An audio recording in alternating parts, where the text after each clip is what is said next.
السلام علیکم ورحمۃ اللہ وبرکاتہ۔ امید ہے آپ تمام خیر و عافیت سے ہوں گے۔ الحمدللہ میں بھی بخیر و عافیت ہوں۔ آج انشاءاللہ جو مسائل قربانی میں سے ہم ایک مسئلہ سیکھیں گے وہ یہ ہے کہ کیا قربانی صرف غنی پر واجب ہے یا غریب پر بھی واجب ہوگی۔ تو اس سے پہلے میں آپ سے عرض کروں گا کہ اگر ابھی تک آپ نے میرے چینل کو سبسکرائب نہیں کیا تو سبسکرائب کریں، کر لیا تو اس کو لائک اور کمنٹس کریں۔ اللہ تعالیٰ آپ کے علم میں برکتیں عطا فرمائے۔ اب چلتے ہیں اپنے موضوع کی طرف۔ تو کہتے ہیں جی غنی اور فقیر ان دونوں پر قربانی واجب ہے یا صرف غنی پر واجب ہے؟ تو کہتے ہیں کہ جواب میں کہتے ہیں، مفتی صاحب لکھتے ہیں کہ غنی اور فقیر پر واجب ہونے یا نہ ہونے کے اعتبار سے ان کی تین صورتیں بنتی ہیں۔ اب آپ ان تین صورتوں کو غور سے دیکھیے گا، کہیں آپ ان تین صورتوں میں سے کسی ایک میں آتے تو نہیں۔ نمبر ایک یہ ہے کہ غنی اور فقیر دونوں پر واجب ہے۔ پہلی صورت ہے غنی اور فقیر دونوں پر واجب ہے۔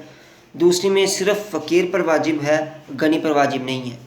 ٹھیک ہے، پہلی صورت میں غنی اور فقیر دونوں پر واجب ہے، دوسری صورت میں صرف فقیر پر واجب ہے، غنی پر واجب نہیں ہے۔ اب تیسری جو صورت ہے اس پر یہ ہے کہ غنی پر واجب ہے، فقیر پر واجب نہیں ہے۔ یہ تین صورتیں ہیں، ان کو میں دوبارہ دہرا دیتا ہوں، اس کے بعد پھر آپ ان کو میں کچھ ڈیٹیل کے ساتھ سمجھاؤں گا آپ کو۔ پہلی صورت ہے غنی اور فقیر دونوں پر واجب ہے، دوسری صورت صرف فقیر پر واجب ہے، غنی پر واجب نہیں، تیسری صورت صرف غنی پر واجب ہے، فقیر پر واجب نہیں۔ اب جو ان کی جو ڈیٹیل ہے وہ سنتے ہیں۔ دونوں پر واجب ہو اس کی صورت یہ ہے کہ قربانی کی منت مانی یا کہا کہ اللہ عز و جل کے لیے مجھ پر بکری یا گائے کی قربانی کرنا ہے، یا اس بکری یا اس گائے کو قربانی کرنا ہے۔ ٹھیک ہے، یہ ہے کہ دونوں نے یہ نیت کر لی، فقیر نے بھی اور غنی نے بھی یہ منت مانگ لی کہ میں اس دفعہ قربانی کروں گا، انہوں نے منت مانی۔ تو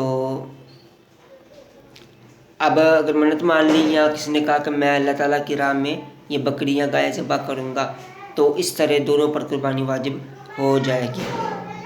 اب صرف فقیر پر واجب ہے، غنی پر واجب نہیں، دوسری جو صورت تھی اس کی تفصیل کچھ یوں ہے۔ فقیر پر واجب ہو، غنی پر واجب نہ ہو، اس کی صورت یہ ہے کہ فقیر نے قربانی کے لیے جانور خریدا۔ اس کو توجہ سے سنیے گا کہ فقیر نے قربانی کے لیے جانور خریدا، اس پر اس جانور کی قربانی واجب ہے، اور غنی اگر خریدتا تو اس خریدنے سے قربانی اس پر واجب نہ ہوتی۔ یعنی جو فقیر ہے اس پر قربانی واجب نہیں تھی، لیکن اس نے جانور خرید لیا۔ ٹھیک ہے، اب اس نے جب جانور خرید لیا ہے تو اس پر قربانی واجب ہو جائے گی۔ غنی پر تو پہلے سے ہی واجب ہے، کیونکہ وہ غنی ہے، مالدار ہے، اس پر قربانی واجب ہی ہے، تو وہ اگر خریدے یا نہ خریدے اس پر تو قربانی واجب رہے گی ہی۔ لیکن اس صورت میں جو فقط فقیر پر واجب ہوئی ہے اس کی صورت یہ ہے کہ فقیر اگر جانور خریدے گا تو اس کو قربانی کرنی ہی ہوگی۔ یعنی یہ سمجھیں کہ فقیر جانور خریدتے ہی جو ہے وہ جانور خرید کر وہ ایک طرح سے ایک پابند ہو گیا ہے شریعت کا کہ اب وہ قربانی کرے گا۔ اب اس جانور کو وہ دائیں بائیں فروخت نہیں کر سکتا، اس کو کچھ صدقہ نہیں کر سکتا، کچھ نہیں کر سکتا۔ اس جانور کو وہ ہر صورت میں، ہر صورتحال میں اس کو وہ قربانی کرنی ہی ہوگی۔ فقیر کے لیے حکم ہے، اور جو غنی ہے اس کے لیے آگے حکم کہ صرف غنی پر واجب ہو، فقیر پر واجب نہ ہو۔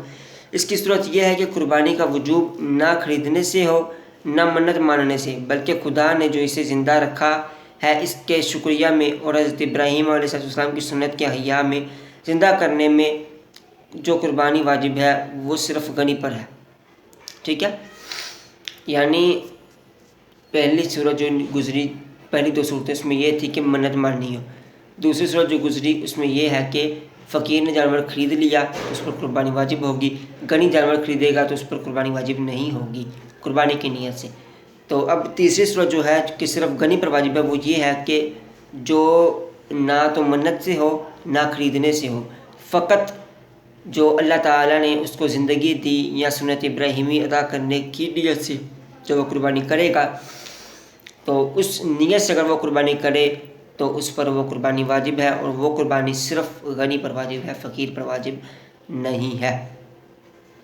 تو اگر آپ کو اس مسئلے کی سمجھ نہ آئے تو میں آپ کو جو ہے وہ ڈسکرپشن میں اپنا نمبر بھی دے دوں گا، آپ اس میں جا کر میرے نمبر سے مجھ پر رابطہ کر سکتے ہیں، تو انشاءاللہ میں سمجھانے کی کوشش کروں گا۔